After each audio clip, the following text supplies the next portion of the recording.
Meu nome é Alice, mas pode me chamar de Alice, esse é meu canal. Eu demorei muito pra iniciar esse canal, mas eu tinha muita vontade, porém eu tinha muita vergonha também. E, e pra mim é algo novo tá aqui, mas graças a Deus eu tô vencendo isso. E como tudo que a gente começa, a gente só cria a perfeição com a prática. Então nada que a gente começa, a gente vai fazer com perfeição logo de início. E só depois com que a gente vai praticando isso, vai melhorando, né? Vai se tornando bom naquilo e se aperfeiçoando. Então, vamos lá. Hoje eu trouxe aqui para compartilhar com vocês esse livro, A Tríade do Tempo, de Christian Barbosa. Uma amiga minha me emprestou esse livro. Eu sou estudante de medicina, né? E eu tive bastante problema no semestre passado, no sexto semestre. Ah, mas que tipo de problema, Alice? Tive muita ansiedade, né? Com a quantidade de matérias, eu não tava dando conta. E não é porque eu tava negligenciando a faculdade, não. Estudei bastante, mas infelizmente eu comecei a me cobrar porque as notas que eu tava tirando não tava sendo o que eu imaginava, o que eu queria. E o excesso de aulas e o excesso de estudos foi me causando muito problema. Eu fui deixando de fazer as coisas que eu gosto, que me dava prazer, porque a minha vida tinha que ser estudar, sabe? Porque como eu tava sempre acumulado, sempre com pendência, eu começava a me cobrar. E eu deixei de fazer muitas coisas. Eu deixei de fazer atividade física, ou quando fazia, era em pouco tempo, 30 minutos só. Eu deixei de me alimentar bem, comecei a comer comidas rápidas, fast food, porque eu achava que comer era perder tempo. E deixei também de curtir os momentos com a minha família, porque eu achava que eu tinha que estudar mais, eu tinha que fazer mais questões, eu tinha que fazer mais resumos, enfim. E isso acabou me gerando muitos problemas.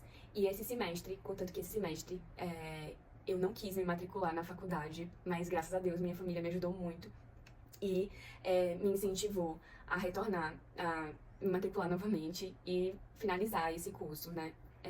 Não é minha primeira graduação. Eu sou graduada em arquitetura, mas medicina sempre foi um sonho pra mim.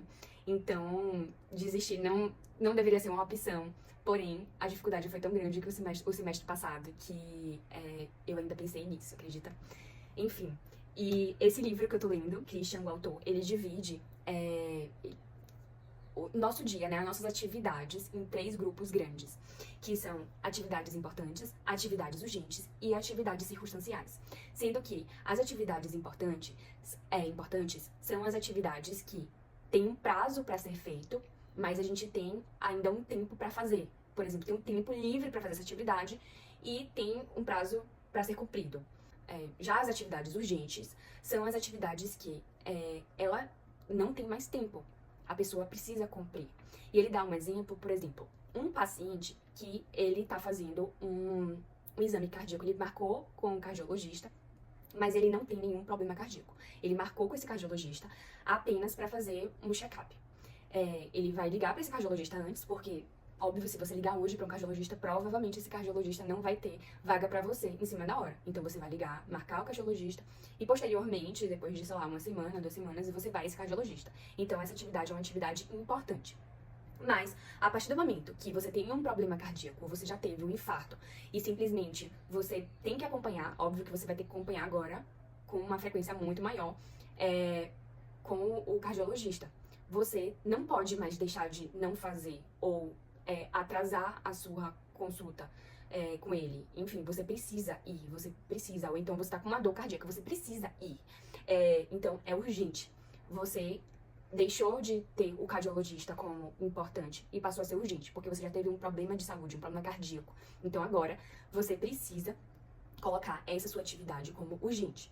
Já as atividades circunstanciais, o Christian, ele fala que são as atividades que, por exemplo, você não estava programada, você não estava esperando, e são as atividades que, depois que você faz, elas não lhe trazem benefícios. Por exemplo, aquele vizinho inconveniente que chega na sua casa e fica falando um monte de besteira, né? Algo que não importa, enfim, falando mal de outro vizinho, enfim, aquelas coisas que não vai lhe acrescentar, não vai lhe trazer bem, e posteriormente você também não vai ter um sentimento bom, né? Não é que nem você ir para uma academia. A academia, a atividade física, ele coloca como importante. Por quê?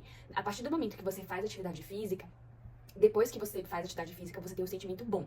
E além disso, eu vou fazer um link com um outro livro que eu li, por exemplo, um senhor um idoso, né, no caso, que sempre fez atividade física, né? Ele sempre teve a rotina de fazer atividade física. Esse senhor, normalmente, ele vai ter um tônus muscular melhor. Ele vai ter uma longevidade e uma qualidade de vida melhor. Mesmo ele estando com 80 anos, com 85 anos, ele vai conseguir levantar sozinho. Óbvio que se ele não tiver tido algum problema mental, algum outro tipo de problema. Mas assim, vamos levar uma pessoa saudável, né, que apenas envelheceu. Se ela envelheceu com tônus muscular, tipo, com uma musculatura boa, né, exercitando essa musculatura, ela vai conseguir se levantar sozinha da cama, da cadeira, ela vai conseguir tomar o banho sozinha, ela vai conseguir comer sozinha. Enfim, isso vai trazer uma qualidade de vida melhor pra ele, um envelhecimento mais saudável, melhor. E também para a família dele, porque essa família não vai precisar ter várias cuidadoras para esse senhor, né? Ele teve um envelhecimento saudável, né?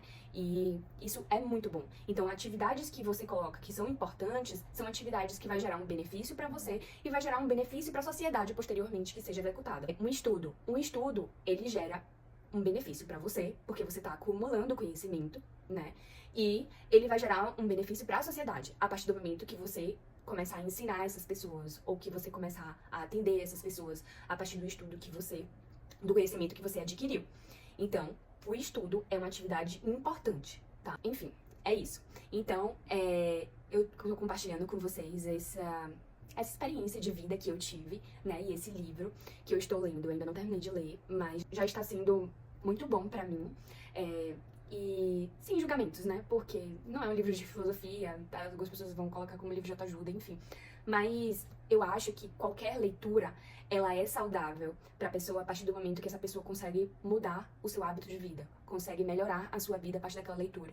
Então, qualquer leitura, ela é válida e ela é saudável, né? A partir do momento que você tá colocando aquilo em benefício pra você e pra sociedade. Então, eu acho que a partir vocês podem se perguntar agora como está a vida de vocês, como está a rotina de vocês, se vocês estão se dedicando só pro trabalho, né, e colocando o trabalho como se fosse importante e algumas atividades do trabalho como se fosse urgente e simplesmente colocando a família, colocando atividade física, uma alimentação saudável, né, o estudo como circunstanciais, uma boa leitura como circunstanciais, até o seu momento de lazer como circunstanciais, porque todas essas atividades são importantes. A gente não é só mental, a gente não é só emocional e a gente não é só físico, né? O ser humano é um conjunto e que precisa estar em equilíbrio, né? E isso só consegue ser adquirido a partir do momento que a gente tá dosando, né, cada parte de forma adequada. Então, bom, eu acho que segue aí pra vocês essa pergunta, né? Será que vocês estão colocando o trabalho, o estudo, né, como importante e a família, a atividade física como circunstancial? Né? Não sei. Mas se tiver, eu acho que é uma oportunidade pra repensar, porque pode trazer, sim, problemas no futuro.